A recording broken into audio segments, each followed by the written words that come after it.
The Defense Department has confirmed that Iran launched 16 short-range ballistic missiles from at least 3 locations. 11 missiles hit the Al-Assad air base, at least 1 in Erbil. No one was killed. Nothing major was damaged. But Defense Secretary Mark Esper says the U.S. military remains poised and ready for any more action from Iran. One of the major concerns is Tehran's potential to launch a cyber attack in retaliation for the death of that Iranian general. Joining us now, Rollie Flynn, president of the Foreign Policy Research Institute and former executive director of the CIA Counterterrorism Center. And in terms of being good at this, we have to say Iran's has demonstrated some pretty good capabilities in cyber terrorism in the past, we think, anyway.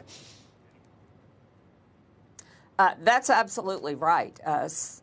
Iran has a pretty robust capability, the full panoply of tools to conduct cyber attacks from malware, malicious malware. They have perpetrated a lot of attacks over the last 5 or 6, 7, 8 years. And not only technical attacks, but disinformation kinds of attacks. They've defaced websites over the weekend. It looks like they're the perpetrators of a disinformation campaign against former National Security Advisor John Bolton.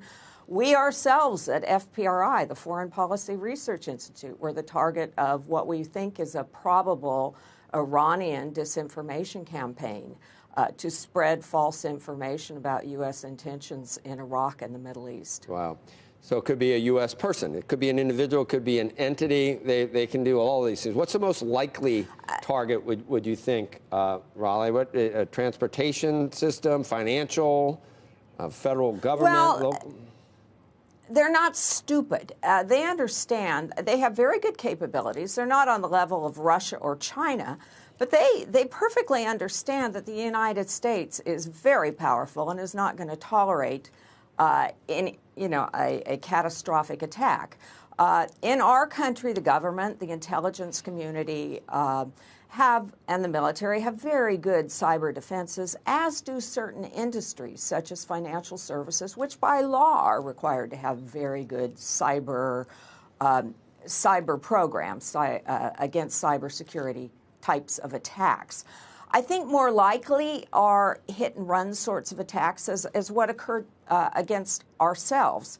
Again, they didn't actually hack us. They spoofed our website and put a bogus article on it, allegedly written by one of our senior fellows, and it's probably started in Arabic in the beginning and was spread all around Iraq and the Middle East. So I think they'll probably go for lesser targets. They don't want us to retaliate against us. They have felt that before. And about 10 years ago, they didn't have any capability like this to speak of. But cyber capabilities are cheap. There's very little barrier to entry. And following the Stuxnet attack, they really got smart and decided we really have to defend ourselves. They're not on the level of Russia or China, but they have very much they have capabilities. Rollie, that sounds like a real warning call for American business. You think about North Korea and what they did with Sony. Are those the type of? I think that's absolutely right. And so smart businesses should have good cyber hygiene, good governance policies and procedures that their employees are well versed in. The most common attack is a phishing attack, clicking on those stupid links that we all get all the time, and some of them look very good. The other issue is they can be in your system, in your networks, and you don't even know it. They lurk there for a long time. In our case at FPRI, they actually put up a bogus website that looked just like our site, had a slightly different web address, but they put it up last August, but they didn't choose to use it until New Year's Eve. So they have capabilities probably ready to go.